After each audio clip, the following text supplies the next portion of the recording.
નમસ્કાર મિત્રો, જય પશુપાલક, જય ગૌ માતા.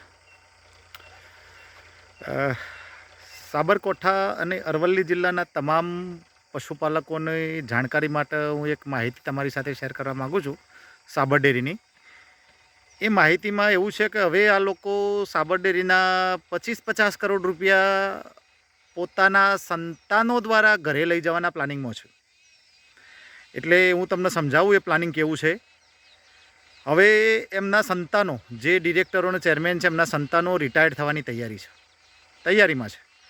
એટલે હવે આ લોકો વય નિવૃત્તિમાં ફેરફાર કરવાના છે. વય નિવૃત્તિમાં ફેરફાર કરીને આ લોકો વીઆરએસનો લાભ લેશે.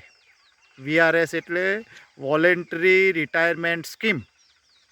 હવે એમાં એવું થશે, હું તમને સમજાવું ખ્યાલ ન હોય તો. આ લોકો મિટિંગ કરીને કદાચ ઠરાવ પણ કરી દીધો છે એવા સમાચાર છે, અને નહીં કર્યો હોય તો કરશે.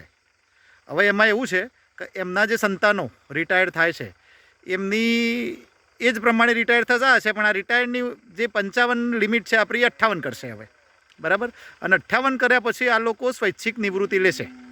સ્વૈચ્છિક નિવૃત્તિ લેશે એટલે એમના જે ચાલુ વર્ષ રહ્યા એમનો પગાર પૂરેપૂરો આ લોકો આપશે.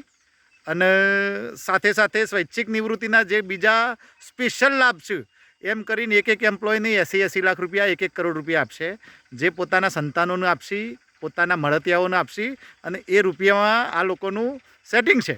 જે બીજા જે રિટાયર થાય છે સ્વૈચ્છિક, એ લોકો પાસેથી પણ આ લોકો કમિશન લેશે અને રિટાયરમેન્ટ કરશે. એટલે સાબર ડેરીના માથે કમસે કમ હું માનું છું ત્યાં સુધી 40થી 50 કરોડ રૂપિયાનું બીજું જોખમ ઊભું થશે. એટલે મહેરબાની કરીને તમે બધા જાગજો અને આ ડેરીના વહીવટમાં તમે બધા ઇન્વોલ્વ થાજો, નહીં તો આ લોકો ખતમ કરી નાખશે. આવી રીતે બધી જ અલગ અલગ સ્કીમો દ્વારા રૂપિયા ઘરે લઈ જઈને અને સાબર ડેરીનો નાશ કરી નાખશે. એટલે હવે અમારી લડત જે આપણી ચાલુ છે એમાં તમારો પૂરેપૂરો સહકારની જરૂર છે.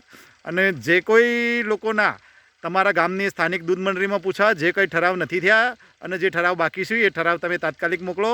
અને આપણે હાઈકોર્ટમાં ગયેલા છીએ અને ઠરાવ રજૂ કરવાના છે. એટલે ટૂંક સમયમાં આપણે દરેક લોકો આ જો ઠરાવ આપશું તો 100% આપણને ન્યાય પણ મળશે અને આ લોકો ઘરે જશે અને આપણે એમને સજા પણ અપાવશું અને એક રૂપિયાનો આપણે હિસાબ લઈશું. એટલે હવે તમે લોકો ધ્યાન રાખજો. આ બીજી આડકતરી રીતે આપણા પૈસા, પશુપાલકોના પરસેવાના પૈસા આ લોકો જે ઘરે લઈ જવાની ફિરાકમાં છે એમને રોકવા માટે અમે લોકો પૂરા પ્રયત્ન કરશું, પણ એમાં તમારા સહકારની જરૂર છે. એટલે તમે સહકાર આપજો બધા લોકો. જય હિન્દ, જય ભારત.